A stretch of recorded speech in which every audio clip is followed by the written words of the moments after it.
आज बोलिए सद्गुरुदेव भगवान की जय। आज जिस ऋचा पर चर्चा करने जा रहे हैं वह ऋचा बहुत ही महत्वपूर्ण है। यह ऋचा विद्वानों के अज्ञान अंधकार को दूर करने वाला है, उनके अल्पज्ञता को प्रदर्शित करने वाला है। इसमें स्पष्ट रूप से शब्दों में कहा गया है कि आप नाम के रहस्य को जानने का प्रयास करें। किस परिस्थिति में परमात्मा के लिए नाम शब्द का प्रयोग किया गया है, इसको आप जानें। लेकिन इसको नहीं जानने के चलते ही विद्वान लोग अलग अलग काल्पनिक नाम का उच्चारण करके सुमिरन करने का संदेश देते हैं। कुछ कहते हैं कि आप ओम का जाप करें, कुछ श्वास के साथ सोहं कहा करें।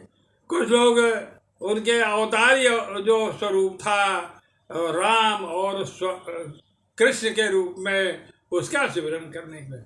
भैया, जब राम और कृष्ण का एक तो इतिहास है, जब राम और कृष्ण नहीं थे तो किस नाम का सिमरन करके मनुष्य मुक्ति लाभ प्राप्त करते थे, यह विचारणीय विषय है। इन्हीं सब समस्याओं को लेकर के वत्सप्री ऋषि को समाधि अवस्था में एक भाव आया कि हम विद्मा ते नाम, विद्मा ते धाम, विद्मा ते अग्नि। वे हम अग्नि परमात्मा को जानने का प्रयास करें, उनके नाम को जानने का प्रयास करें, उनके धाम को जानने का प्रयास करें और तब वहाँ प्रवेश करके वहाँ का स्थायी निवासी बनने का प्रयास करें। इसी से मेरा परम कल्याण होने वाला है। इसी भाव को अभिव्यक्त करते हुए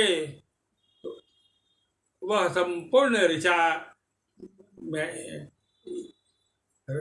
केवल रहस्य को जानने का, अनावरित करने का संदेशा देते हैं।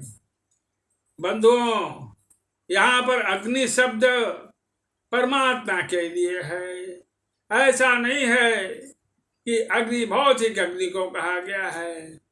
अग्नि तेजोमय है, परमात्मा भी तेजोमय है। वो साम्यता होने के चलते प्रकृति में समझाने के लिए अग्नि को परमात्मा का पर्याय बतलाया गया है।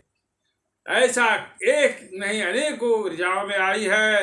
हम प्रतिदिन प्रार्थना करते हैं नित्यनादि सद्गुरु को, ओम त्वां दूतमग्ने अमृतम युगे युगे।